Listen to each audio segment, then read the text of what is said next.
Ginger.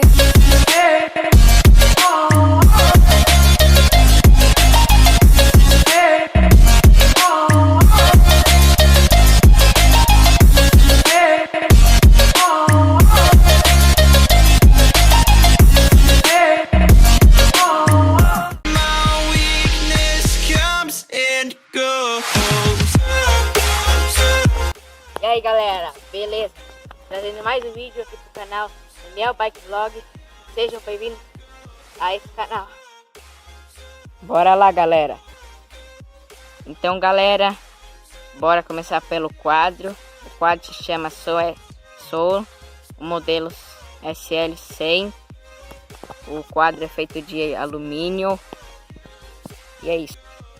Pela parte da frente, o guidão é da Soul. A mesinha é da Soul. O velocímetro é da Sundin. Os freios são da Shimano, os 2 pares. Então pelas rodas, os aros são da Soul. Os pneus são da Kenda. Os freios a disco são tudo da Shimano, os pares. Os cubos também são da Shimano, dianteiro e traseiro. A catraca é da Shimano.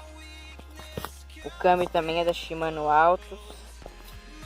O câmbio dianteiro também é da Shimano Altus. Pé de vela aqui é da Shimano também. Totalizando 24 marchas. Os punhos não são originais. Os pedais também não são originais. O banco também não é original. O canote não é original e só não importa que os pneus tá meio gasto, tá bom? E esse foi o vídeo galera, espero que tenham gostado.